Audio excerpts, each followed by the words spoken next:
Saudara sekalian, mari kita berdoa mempersiapkan hati kita mendengarkan firman Tuhan. Bapa di dalam surga, kami membawa hati kami kembali kepada Engkau. Di penghujung tahun ini kami telah melihat bagaimana anugerah demi anugerah yang Tuhan sudah berikan di dalam sepanjang tahun 2024 ini. Kami masih menantikan anugerah-Mu ya Tuhan, setiap hari, setiap saat di dalam hidup kami, terlebih di dalam ibadah pada pagi hari ini. Kami berdoa kiranya firman yang akan kami renungkan kembali boleh mengingatkan kepada kami bahwa Engkau Allah yang begitu tak terselami oleh pikiran kami yang terbatas. Pimpin hamba-Mu yang lemah dan juga setiap kami yang mengikuti ibadah di dalam ruangan ini maupun di rumah kami masing-masing. Tuhan tetap menyertai menolong kami. Biarlah kami boleh menjadi anak-anak Tuhan, mengerti firman, menikmati firman, dan melakukan firman itu di dalam hidup kami. Di dalam nama Tuhan kami Yesus Kristus, kami berdoa menyerahkan pemberitaan firman. Amin. Selamat pagi Bapak Ibu sekalian yang dikasihi Tuhan. Ya, izinkan hari ini saya terpaksa harus berkhotbah dengan memakai masker karena kesehatan saya kurang baik. Daripada kita saling tular menular, lebih baik kita saling membagikan kasih ya. Saudara yang dikasihi Tuhan, mari kita membuka Alkitab kita dua bagian. Kita akan merenungkan dan mendasari renungan kita pertama dari Yohanes 3 ayat yang ke-16. Satu ayat yang sangat terkenal sekali, bahkan saya yakin sebenarnya Bapak Ibu hafal ayat ini, tetapi tetap harus kita bacakan. Yohanes 3 ayat ke-16 berbunyi demikian. Karena begitu besar kasih Allah akan dunia ini, sehingga Ia telah mengaruniakan anaknya yang tunggal, supaya setiap orang yang percaya kepadanya tidak binasa, melainkan beroleh hidup yang kekal. Lalu saudara, mari kita membuka sekarang surat 1 Yohanes. Injil Yohanes dan surat 1 Yohanes ini ditulis oleh orang yang sama ya, murid Tuhan Yesus. 1 Yohanes pasal 4 ayat yang ke-16. 1 Yohanes pasal 4 ayat yang ke-16 berbunyi demikian. Kita telah mengenal dan telah percaya akan kasih Allah kepada kita. Allah adalah kasih, dan barang siapa tetap berada di dalam kasih, ia tetap berada di dalam Allah, dan Allah di dalam dia. Saudara-saudara, tema tentang kasih adalah tema yang bersifat universal. Tema tentang kasih banyak dijadikan lagu-lagu duniawi berbicara tentang cinta, tentang kasih. Dan saudara juga banyak melihat film-film Hollywood dibuat juga berdasarkan daripada kasih atau cinta. Saudara, mengapa manusia suka membicarakan tentang kasih? Mengapa manusia memikirkan tentang cinta? Nah, ini adalah sesuatu hal penting yang mungkin kita jarang renungkan di dalam hidup kita. Mengapa kita bisa mencintai suami kita, mencintai istri kita, mencintai anak kita, mencintai jemaat kita, dan sebagainya. Saudara, kasih adalah satu topik yang bersifat universal, yang Tuhan berikan juga di dalam Alkitab. Nah, hari ini kita akan merenungkan tentang kasih Allah kembali. Saudara dikasihi Tuhan, kasih Allah adalah salah satu tema sentral yang muncul di dalam sepanjang Alkitab kita, sejak Perjanjian Lama hingga Perjanjian Baru. Dan tadi kita telah membaca di dalam dua bagian firman Tuhan, Yohanes banyak berbicara tentang kasih Allah. Tetapi setiap kali saya berbicara tentang kasih Allah, selalu ada kekhawatiran di dalam batin saya. Saudara, mengapa demikian? Karena tema kasih Allah ini adalah tema yang paling sering dikhotbahkan di kebanyakan gereja, tetapi sekaligus banyak gereja melupakan berkhotbah tentang sifat Allah yang lain, sehingga kita hanya seolah-olah tahu Allah sifatnya cuma kasih. Saudara, jangan lupa Alkitab mengatakan kepada kita, Allah kita adalah api yang menghanguskan. He is consuming fire. Dan jikalau dia murka, murkanya sangat mengerikan, luar biasa. Saudara, tema-tema seperti ini sudah hilang di dalam gereja, Tetapi hari ini kita harus mengkhotbahkan di dalam momen Natal ini sekali lagi tentang kasih Allah. Jikalau gereja terus hanya mengkhotbahkan tentang kasih Allah dan tidak pernah mengkhotbahkan tentang sifat atribut Allah yang lain, ini menjadi sesuatu kepincangan di dalam pengenalan kita tentang Allah. Dan ini adalah satu bahaya yang luar biasa. Saudara, di dalam sejarah gereja ada bapak-bapak gereja yang salah memahami konsep tentang kasih Allah. Bapak gereja itu antara lain adalah Origen, yang kemudian mempengaruhi Gregory of Nyssa. Dua bapak gereja ini merenungkan kasih Allah yang begitu besar sampai akhirnya membuat kesimpulan, karena Allah itu kasih, maka Allah tidak pernah menghukum manusia. Tidak ada penghukuman kekal di dalam neraka, karena Allah itu kasih. Saudara perhatikan ya, ini ada satu bahaya luar biasa yang sudah muncul di awal abad kedua, abad ketiga di dalam kekristenan mulai berdiri. Dan hingga hari ini, ajaran ini kita kenal dengan nama istilah universalisme. Universalisme mengajarkan hal yang sama. Karena Allah itu kasih, maka Allah tak mungkin akan menghukum manusia di dalam neraka selama-lamanya. Semuanya pasti akan Tuhan selamatkan, sehingga tidak ada satu orang pun yang akan binasa. Saudara, ini bukan konsep kasih di dalam Alkitab. Ini bukan Allah yang dinyatakan di dalam Alkitab kita. Maka seharusnya bagaimana kita memahami konsep tentang kasih di dalam Alkitab? Apa itu kasih? Dari mana itu kasih?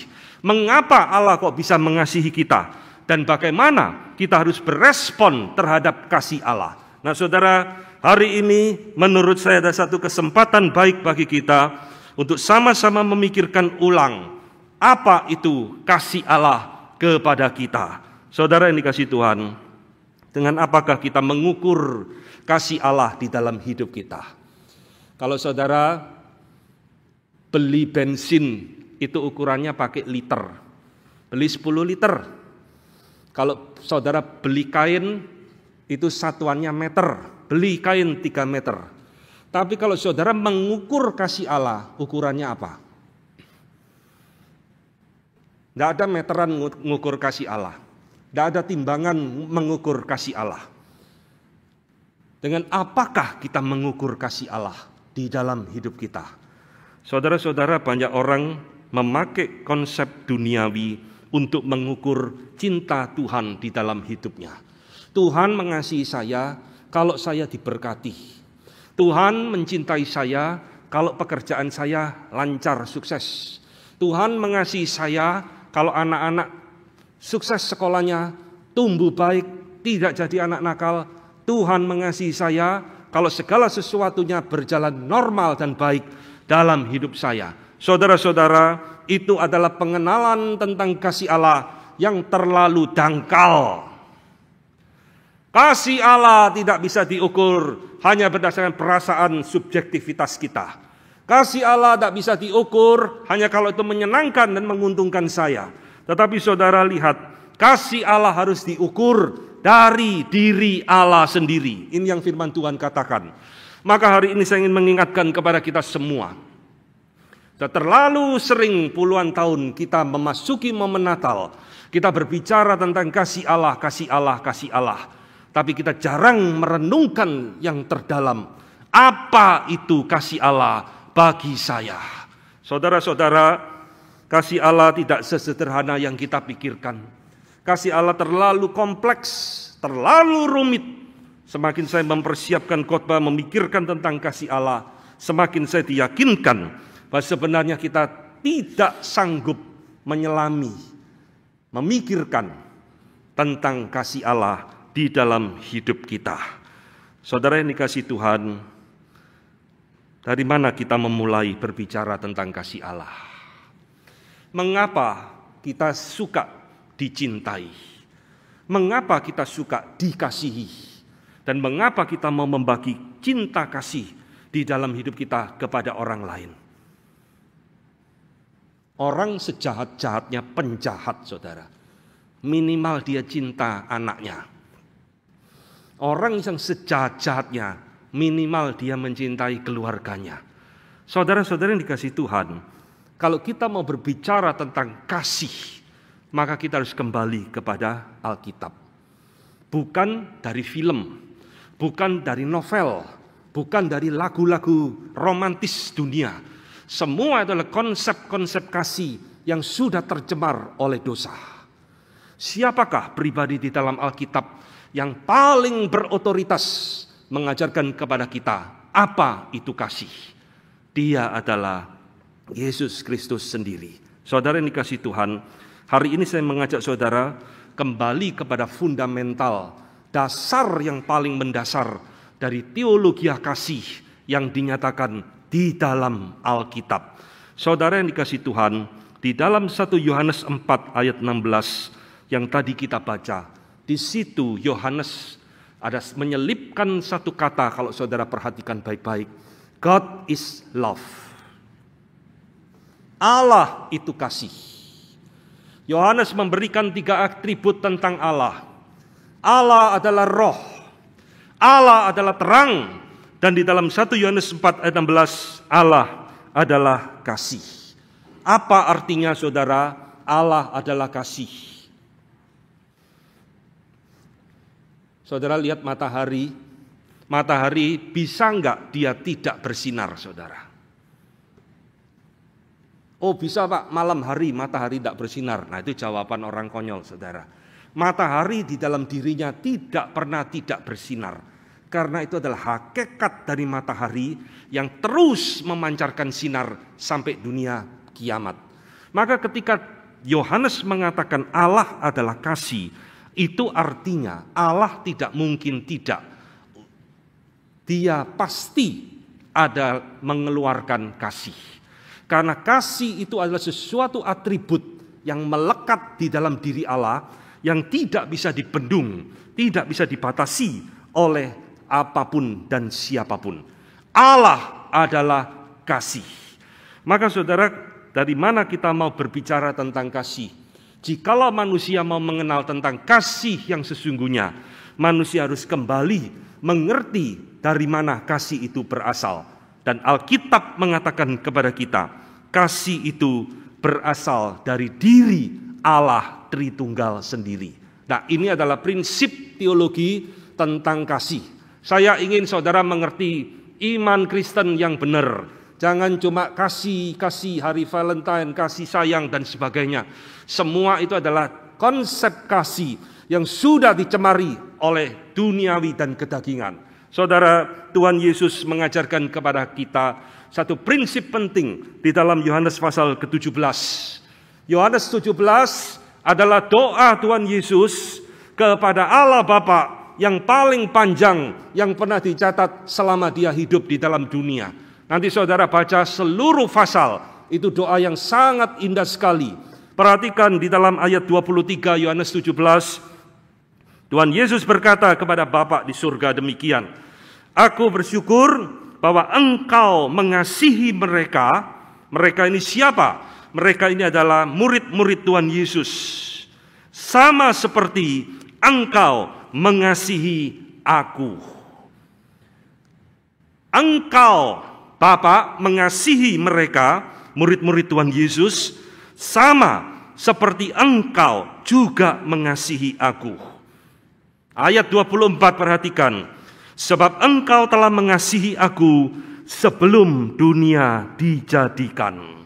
Saudara-saudara menangkap, inilah pengajaran tentang teologi kasih yang paling fundamental diucapkan oleh Tuhan Yesus sendiri. Kasih dari mana? Bukan dari dunia. Kasih dari mana? Bukan dari manusia. Tetapi kasih itu, kata Tuhan Yesus, ada di dalam kekekalan antara Allah Tritunggal, satu dengan lain, saling mengasihi. Saudara, inilah prinsip penting yang sering kita lupakan di dalam hidup kita. Kasih itu berasal dari mana? Kasih berasal dari Allah Tritunggal. Allah Bapa mengasihi Allah Anak mengasihi Allah Roh Kudus, Roh Kudus mengasihi Allah Bapa, dan ketiga pribadi ini saling mengasihi satu dengan yang lain. Itulah sebabnya, jikalau tidak ada Allah Tritunggal, di dalam dunia ini tak mungkin ada kasih. Jikalau tidak ada Allah Tritunggal, engkau dan saya tidak mengerti apa itu artinya kasih. Jikalau tidak ada Allah Tritunggal, engkau dan saya tidak mungkin menikmati apa itu kasih. Saudara, inilah prinsip penting. Jikalau engkau mau tahu apa itu kasih, harus kembali kepada diri Allah Tritunggal, karena inilah hakikat daripada kasih itu. Saudara, kita bersyukur Allah kita adalah Allah Trinitas. Di dalamnya ada 3 pribadi yang mengasihi satu dengan yang lain. Sebab kasih itu butuh objek, kasih itu butuh target, dan kasih itu juga membuka diri untuk menerima dikasihi, dicintai oleh orang yang lain. Dan inilah the beginning of love is God's Trinity. Saudara, ini prinsip-prinsip penting yang harus ada di dalam diri kita. Maka saya berani mengatakan, kalau engkau tidak mengerti konsep Tritunggal dengan beres, kita mungkin selama hidup tidak pernah mengerti apa itu kasih. Jikalau Tritunggal kita kacau balau, konsep kasih kita pun pasti akan juga kacau balau. Karena ini Tuhan Yesus katakan, engkau mengasihi mereka Bapa, sama seperti engkau mengasihi aku. Dan aku dikasihi oleh engkau sebelum dunia dijadikan. Saudara-saudara, di dalam Yohanes 15, ketika Tuhan Yesus berbicara tentang pokok anggur, di sana Tuhan Yesus mengatakan kembali kalimat yang mirip. Sama seperti Bapa telah mengasihi aku, demikian juga aku mengasihi kamu, kata Tuhan Yesus. Saudara menangkap ini semua. Ini rangkaian daripada hukum kasih yang dinyatakan di dalam Alkitab. Kita dikasihi, dicintai oleh Allah Tritunggal. Bapa mengasihi kita. Lalu Yesus mengatakan, aku pun mengasihi kamu, sama seperti Bapa mengasihi kamu. Saudara-saudara, Allah mana seperti Allah Yehova? Allah di dalam agama mana yang mencintai umatnya seperti ini? Hanya ada di dalam Alkitab. Itulah sebabnya saudara, jika engkau mau mengerti apa itu kasih, engkau harus mengenal Allah. Ini yang Yohanes katakan.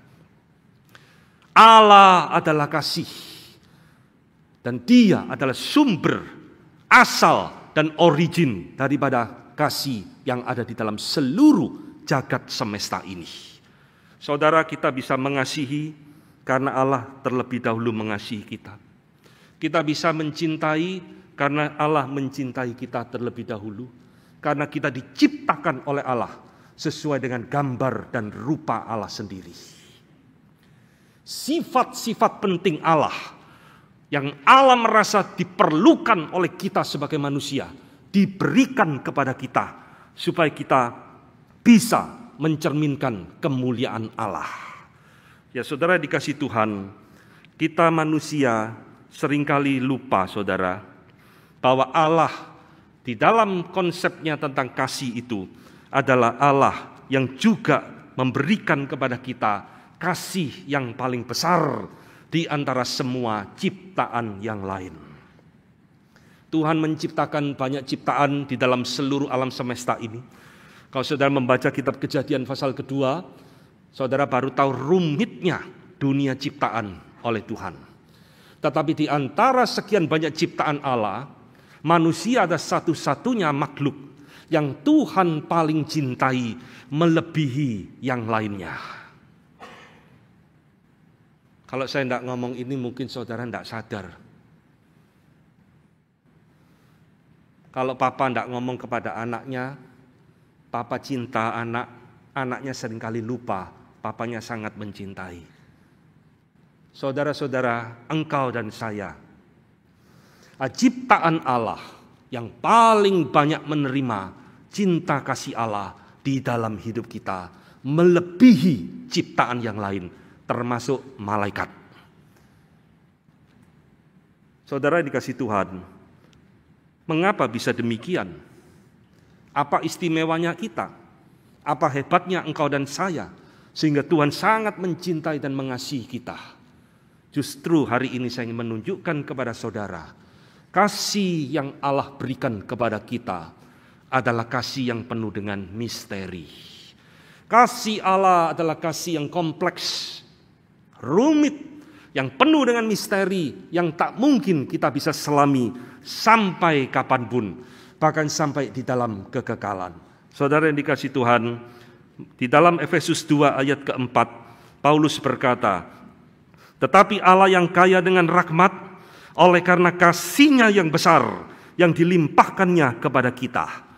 Paulus mengatakan di dalam ayat ini, kasih-Nya yang besar dilimpahkan kepada kita. Di mana kasih Allah yang besar itu? Apanya yang besar? Dan apa yang menjadi sifat misteri daripada kasih Allah yang diberikan kepada kita? Saudara, momen Natal tahun ini, khotbah hari ini, biarlah juga boleh menjadi sesuatu yang membangunkan akan kerohanian kita. Saya akan membagikan saudara 2 poin penting tentang misteri kasih Allah di dalam hidup kita orang percaya. Yang pertama, saudara harus sadar, Allah mengasihi orang-orang pilihannya sejak di dalam kekekalan. Jadi saudara jangan pikir, oh Allah mengasihi saya pada waktu Yesus datang ke dalam dunia. Oh tidak saudara. Jauh sebelum Yesus datang ke dalam dunia, Allah sudah mengasihi orang-orang pilihannya di dalam kekekalan. Saudara, dari mana kita tahu? Dari firman Tuhan. Itulah sebabnya perlu kita belajar firman Tuhan baik-baik, supaya kita mengerti seluruh pemikiran iman Kristen dengan tepat, dengan benar. Efesus 1 ayat 4 mengatakan, sebab di dalam Dia Allah telah memilih kita sebelum dunia dijadikan, supaya kita kudus dan tak bercacat di hadapannya. Sebab di dalam Kristus, kata Paulus, Allah telah memilih kita, mengasihi kita sebelum dunia dijadikan. Saudara, kita tidak bisa mengerti ayat ini, saudara, karena ayat ini melampaui pikiran dan rasio kita. Bagaimana mungkin Allah bisa mengasihi orang-orang pilihannya sebelum dia dilahirkan? Sebelum anakmu lahir, saudara bisa mengasihi dia tidak? Tidak bisa, Pak. Modelnya seperti apa aja, tidak ada gambaran. Bagaimana saya bisa mengasihi sesuatu yang tidak bisa saya lihat, tidak bisa saya pegang? Tapi Alkitab mengatakan, sebelum dunia dijadikan, sebelum engkau dan saya ada, Tuhan sudah mengasihi kita. This is the mystery of God's love for us. Misteri kasih Allah yang terbesar di dalam hidup kita. Saudara-saudara, Allah mengasihi kita sejak di dalam kekekalan, sebelum engkau dan saya lahir ke dalam dunia ini. Lalu apa saudara yang menjadi kriteria Tuhan mengasihi kita semua? Apakah karena nanti saya jadi orang baik maka Tuhan mengasihi saya? Tidak. Apakah karena saya nanti akan percaya kepada Yesus maka Allah mengasihi saya? Tidak. Saudara-saudara, ini prinsip-prinsip penting tentang kasih Allah yang saudara jangan lupakan. Allah mengasihi kita sejak di dalam kekekalan, bukan karena saya orang baik, bukan karena saya keluarga Kristen, bukan karena saya keturunan pendeta, bukan karena saya rajin pelayanan, tetapi Allah memilih kita sesuai dengan kemurahan dan anugerahnya semata-mata. Di dalam Roma pasal 9, ini adalah bagian yang penting sekali saudara. Tetapi sayang saya melihat tidak banyak gereja mau mengkhotbahkan Roma pasal ke-9 ini. Nah, di dalam Roma pasal ke-9 ini, Paulus berbicara tentang pemilihan Yakub dan Esau. Di dalam ayat 13, Paulus berkata, sebab ada tertulis, aku mengasihi Yakub tetapi membenci Esau. Ini bukan ayat yang gampang untuk dimengerti. Tuhan memilih Yakub, Tuhan menyampingkan dan membuang Esau. Tuhan memilih Ishak, Tuhan membuang Ismail. Ini yang Alkitab katakan. Oleh sebab itu saudara sekalian, kita keliru jikalau kita berpikir di dalam konsep Allah yang sudah di dalam zaman serba pluralis seperti ini. Allah mengasihi semua manusia sama rata semua, tidak. Itu konsep daripada ajaran pluralisme. Semua agama menyelamatkan. Tidak usah percaya Yesus, tak apa-apa. Semua agama menyelamatkan, tidak. Alkitab mengatakan kasih Allah penuh misteri. Aku mengasihi Yakub, aku membenci Esau. Saudara, apakah Yakub lebih baik dari Esau? Tidak, saudara. Yakub seorang penipu. Dia nipu papanya sendiri. Dia orang yang kurang jujur. Tetapi anugerah Tuhan tetap ada di dalam dirinya. Inilah misteri kasih Allah. Allah memilih Yakub, Allah memilih Ishak, Allah memilih orang-orang pilihannya tanpa syarat apapun dari manusia. Saudara, ini adalah hal yang penting harus kita ingat ketika kita ingin mengerti dan memahami tentang apa itu kasih Allah. Siapakah orang-orang pilihan yang dimaksudkan di sini? Orang-orang pilihan yang dikasihi Allah sejak di dalam kekekalan adalah orang-orang yang diberikan anugerah untuk percaya kepada Yesus Kristus di dalam hidupnya. Hari ini saya ingin saudara mulai menyeleksi diri sendiri, merefleksi diri sendiri. Apakah saya orang pilihan Allah atau bukan? Kalau di dalam hidupmu engkau sungguh-sungguh sangat yakin, engkau sudah terima Tuhan Yesus di dalam hidupmu sebagai satu-satunya juru selamat, engkau boleh mengklaim saya orang pilihan Allah. Saudara-saudara, sebab tidak semua orang dipilih oleh Allah untuk mendapatkan anugerah dan kasih Allah di dalam hidupnya. Momen Natal ini harus menjadi refleksi pertobatan bagi kita yang selama ini kita bertahun-tahun ke gereja, tapi Kristus tak pernah hadir di dalam hidupmu. Momen Natal ini harus menjadi momen kebangunan rohani di dalam hidupmu. Jika engkau belum sungguh-sungguh terima Tuhan Yesus sebagai juru selamat di dalam hidupmu, kau hanya ke gereja, engkau hanya beraktivitas, tapi Yesus tak pernah lahir di dalam hatimu. Saudara-saudara, inilah misteri Allah yang terbesar yang pernah Tuhan berikan kepada kita, orang-orang pilihannya. Allah mengasihi kita bukan karena kita baik, bukan karena kita saleh, tetapi karena anugerah semata-mata.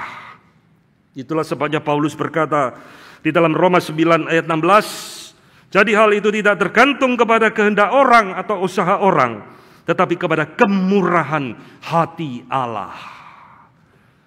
Saudara-saudara, kasih Allah sangat misteri, tak bisa diselami.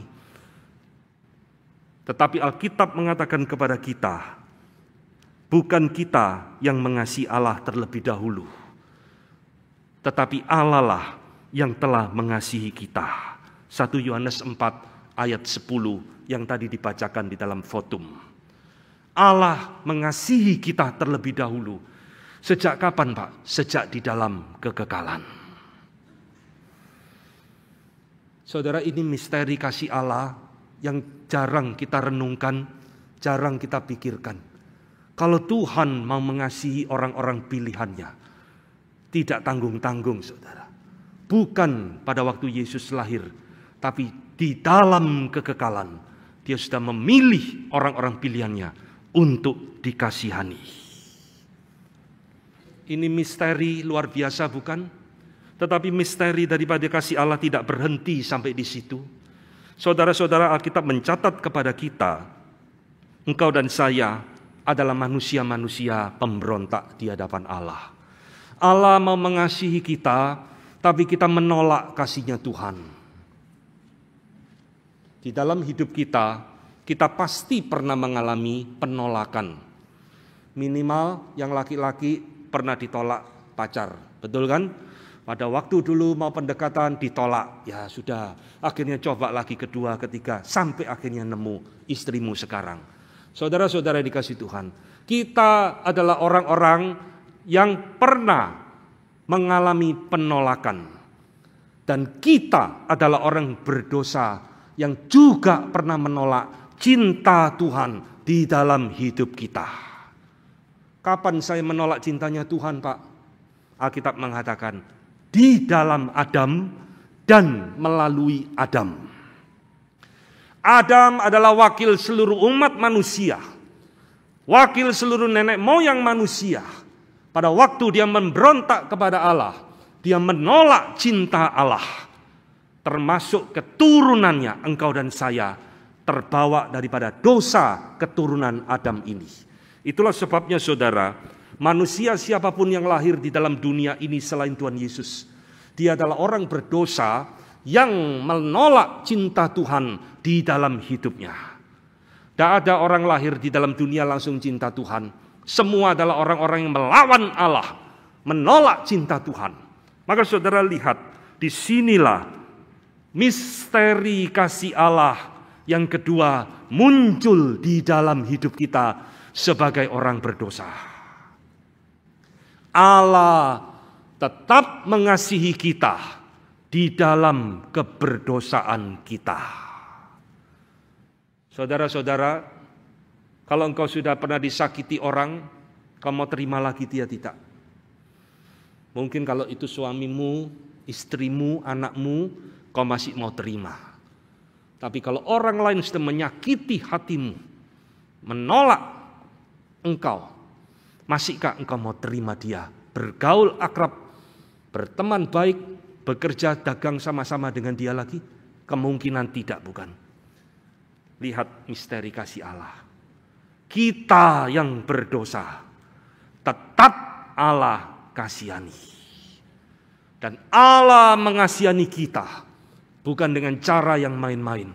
Yohanes 3:16 tadi mengatakan kepada kita, Allah begitu besar mengasihi dunia, sehingga Ia mengaruniakan anaknya yang tunggal. Saudara, cara Allah mengasihi kita penuh dengan misteri. Kok Dia mengasihi kita bukan cuma dengan kata-kata, tetapi Dia memberikan yang terbaik yang Dia miliki. Satu-satunya anaknya, pribadi kedua dari Allah Tritunggal, diberikan kepada kita orang yang berdosa. Bukankah ini cinta yang penuh misteri? Cinta yang tidak bisa diselami. Saudara-saudara, Tuhan bukan sekedar mengampuni kita, tetapi Tuhan memberikan anaknya satu-satunya kepada kita untuk menjadi penebus dosa bagi engkau dan saya.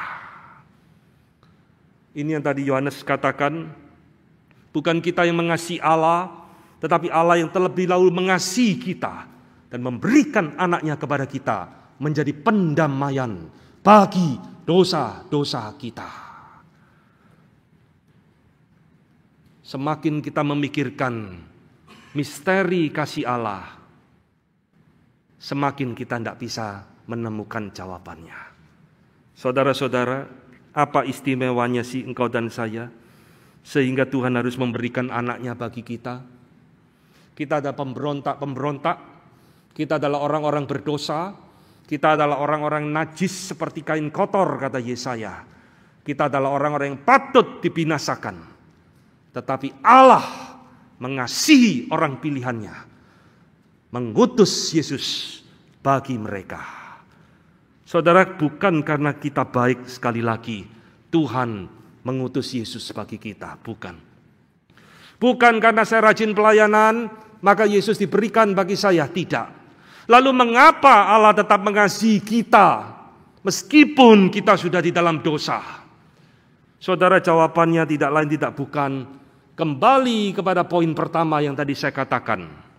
Sebab Allah telah mengasihi kita sejak di dalam kekekalan. Ini jawabannya, saudara.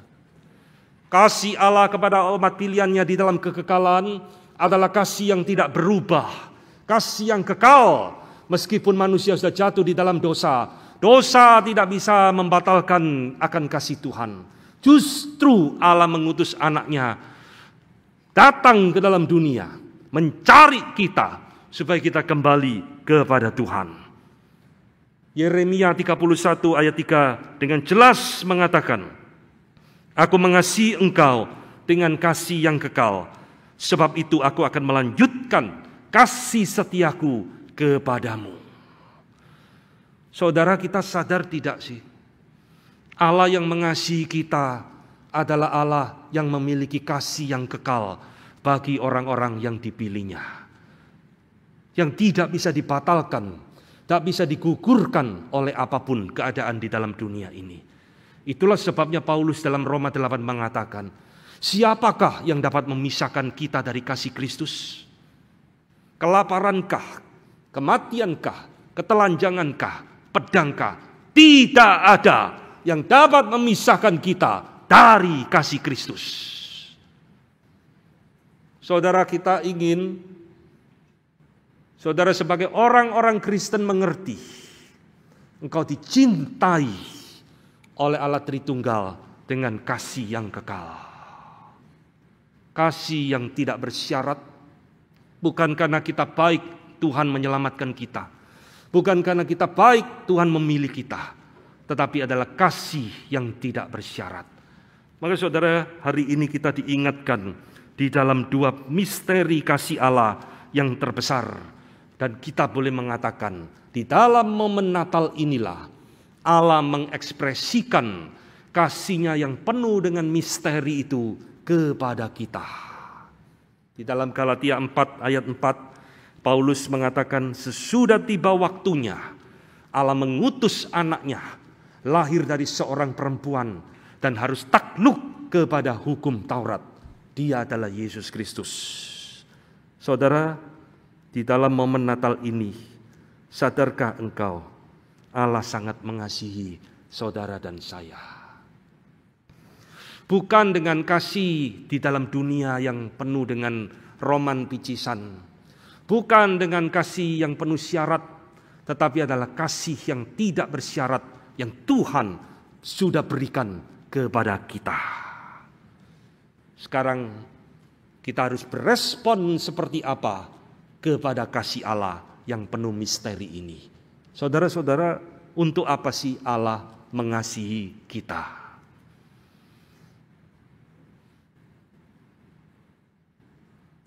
Untuk apa Allah mengasihi kita orang yang berdosa dan kotor, najis seperti ini? Ketika kita sekolah minggu, kita diajar Allah mengasihi kita supaya kita diselamatkan. Betul saudara, itu tidak salah. Kasih Allah yang menyelamatkan kita. Tapi Allah mengasihi kita bukan sekedar cuma menyelamatkan kita masuk surga lalu selesai saudara. Allah mengasihi kita dengan cara yang demikian misteri bagi kita. Supaya di dalam hidup kita, kita juga belajar mengasihi Allah dan sesama kita. Saudara, inilah pentingnya konsep kasih di dalam Alkitab. Karena konsep kasih di dalam dunia, ini semua sudah tercemar oleh dosa. Kasih yang karena perasaan, kasih karena emosi, karena kasih untung dan rugi. Tapi Alkitab mengajarkan kepada kita, kita harus kembali mengenal Allah Tritunggal, menikmati kasih-Nya, barulah kita bisa mengasihi Allah dan sesama. Di dalam Matius 22, saudara ingat, ketika Tuhan Yesus diuji, dicobai oleh orang Farisi, guru, apa sih hukum yang paling penting di dalam seluruh hidup manusia ini? Tuhan Yesus cuma jawab dua. Saudara tahu Alkitab kita ada 66 kitab, kira-kira ada 30.000 ayat lebih. Tuhan Yesus cuma jawab singkat, cuma dua hukum yang terutama. Kasih Allahmu dengan segenap jiwamu, segenap hatimu, dan dengan segenap kekuatan akal budimu. Dan hukum yang kedua, kasihlah sesamamu manusia seperti dirimu sendiri. Selesai. Saudara menangkap Tuhan Yesus berbicara hukum yang terutama di dalam hidup manusia adalah harus mengasihi Allah dan sesama. Saudara-saudara, hari ini saya ingin saudara mulai mengerti ya. Kenapa Tuhan Yesus jawab seperti ini? Guru, apa yang penting yang harus kami lakukan? Bayar perpuluhan, rajin pelayanan. Tidak, saudara. Kasihilah Allahmu dan kasihilah sesamamu. Inilah hakikat mengapa alasan Allah mengasihi kita. Supaya kita juga belajar untuk mengasihi Allah di dalam sepanjang kehidupan kita. Saudara-saudara, kasih berasal dari Allah Tritunggal dan kembali kepada Allah Tritunggal. Nangkep? Ini yang tadi kita khotbahkan dari awal hingga poin ini. Dari mana kita belajar kasih? Dari Allah Tritunggal. Allah Tritunggal itu mengasihi manusia dengan kasih-Nya yang penuh misteri, supaya kita yang dikasihi oleh Allah ini mengembalikan kasih itu kembali kepada Allah Tritunggal. Alur kasih di dalam Alkitab itu cyclical, berputar saudara. Dari Allah kembali kepada Allah. Dan inilah yang Tuhan inginkan di dalam hidup kita sebagai umat-Nya. Saudara, bagaimana kita bisa mengasihi Allah di dalam hidup kita?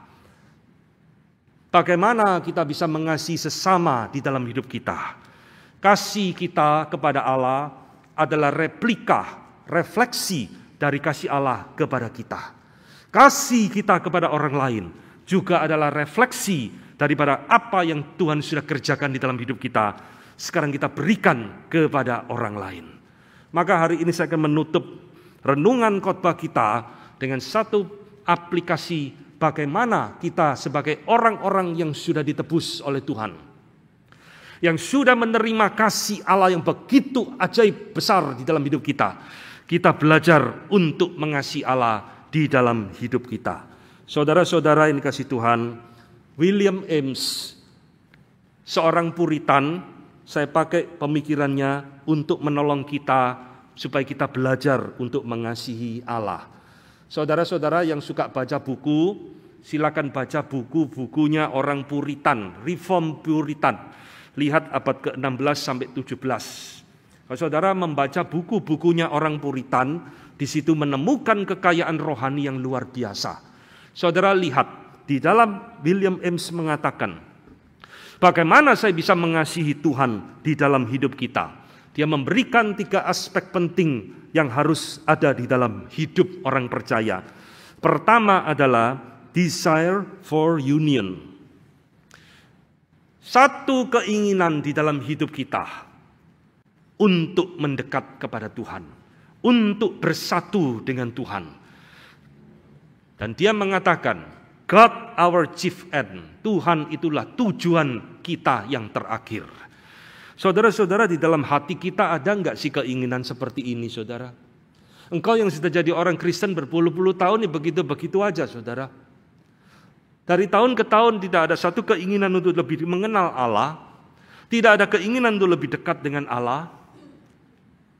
Bagaimana saya bisa dekat dengan Tuhan? Baca firman, pelajari firman. Allah tidak bisa kita lihat, tapi Allah memberikan firman-Nya kepada kita untuk kita pelajari, kita renungkan, dan itu membawa kita lebih dekat dan mengenal Dia. Bagaimana saya bisa mengasihi Tuhan? Dengan berelasi, berdoa, bermeditasi kepada Tuhan di dalam hidup kita hari demi hari. Saudara, jangan cari Tuhan kalau ada masalah tok, saudara. Tuhan nanti jadi ban serep di dalam hidupmu. Jangan cari Tuhan kalau lagi sakit tok. Nanti Tuhan hanya jadi tabib seperti banyak ajaran gereja-gereja yang tidak karu-karuan. Desire for union. Harus ada keinginan untuk mau dekat dengan Tuhan di dalam momen Natal tahun ini. Lebih dari tahun yang sebelumnya. Kedua, William Ames mengatakan, an enjoyment of satisfaction, menikmati kepuasan di dalam Tuhan.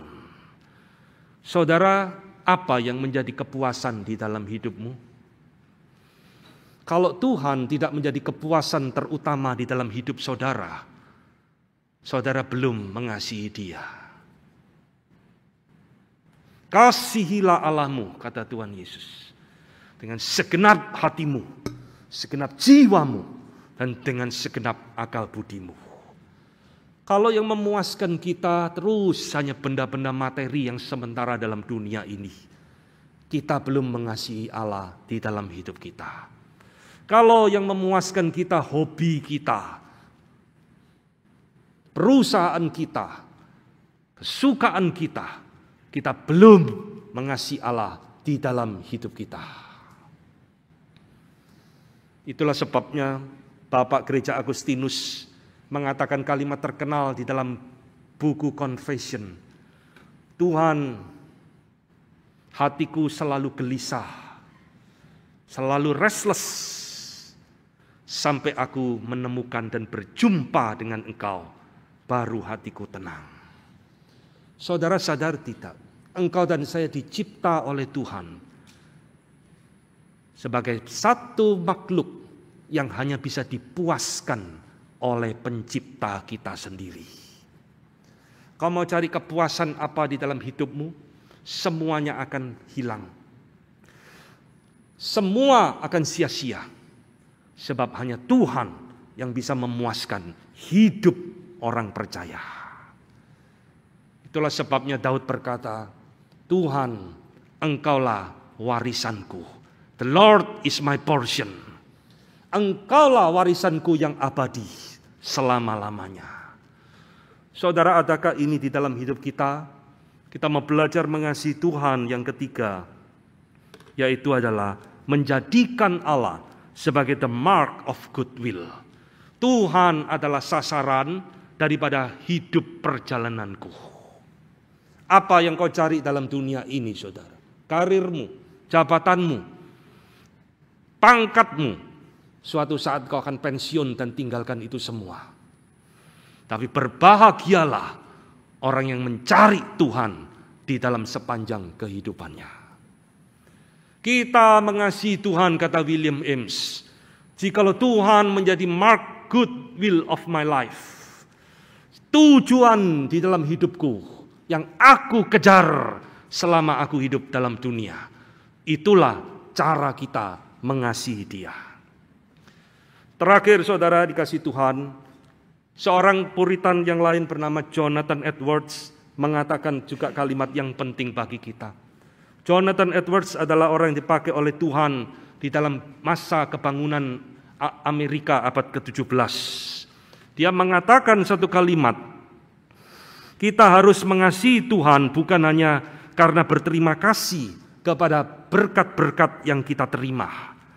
Tetapi kasih yang sejati kepada Tuhan harus ada karena di dalam dirinya sebagaimana Dia ada. Ini kalimat penting, saudara. Jangan mengasihi Tuhan karena hanya berkatnya tok. Tetapi saudara harus belajar mengasihi Allah sebagaimana diri Allah adanya. Kalau Dia tidak berkati kita, kita harus tetap cinta Dia. Kalau Dia tidak berkati kita, kita tetap taat kepada Dia. Inilah yang Jonathan Edwards katakan. Sebab jikalau kita tidak mengasihi Allah sebagaimana dirinya, kita tidak mengasihi Dia sama sekali. Saudara-saudara, hari ini saya mau berkata kepada saudara hal-hal yang sangat serius sekali. Kekristenan zaman ini adalah kekristenan yang sudah rusak luar biasa. Banyak orang ke gereja tidak cari Tuhan, tapi hanya memanfaatkan Tuhan untuk kepentingan diri sendiri. Gereja pelan-pelan berubah menjadi gunung kawi di dalam zaman ini. Saya ingin saudara menjadi orang Kristen yang betul-betul mengerti iman yang kau percayai dengan baik. Dan momen Natal ini adalah momen terbaik bagi kita untuk kembali merenungkan misteri kasih Allah yang melampaui segala sesuatu di muka bumi ini.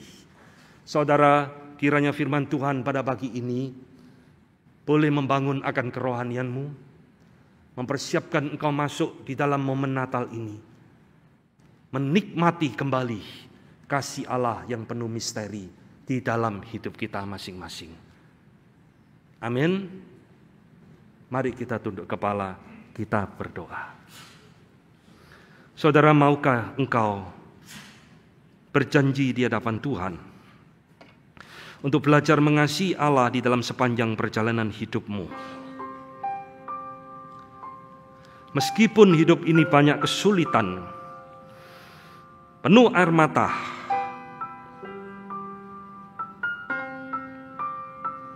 tetapi ketika kita diingatkan kasih Allah yang begitu penuh dengan misteri bagi kita, biarlah kita juga belajar untuk mengasihi Allah di dalam hidup kita. Saya berikan waktu teduh bagi saudara berdiam diri di hadapan Tuhan.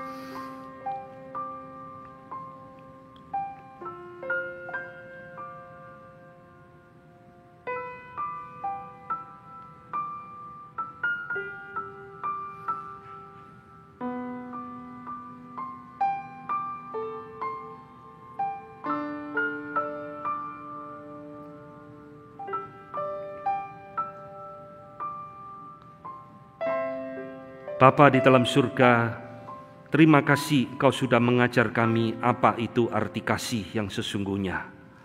Di dalam diri kami begitu banyak konsep tentang kasih yang salah, bahkan bertentangan dengan kebenaran firman-Mu Tuhan. Hari ini kami dicelikkan, diingatkan, jikalau kami tidak mengenal Allah Tritunggal dalam hidup kami tak mungkin bisa mengasihi Engkau. Kami tak mungkin bisa mengasihi sesama kami, karena kami tak pernah menikmati kasih daripada Engkau sendiri. Kami berdoa Tuhan, biarlah di dalam momen Natal ini kasih Tuhan kembali menjamah hidup kami masing-masing. Kami yang sudah letih lesuh tawar hati, Tuhan bangunkan.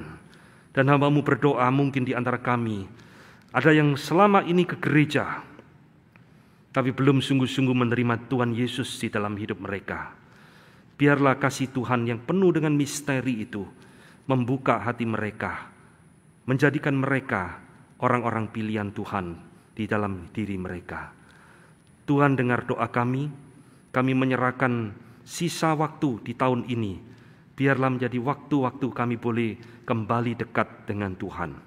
Dengar doa kami Bapa, kami bersyukur memiliki Allah seperti Engkau yang mengasihi kami.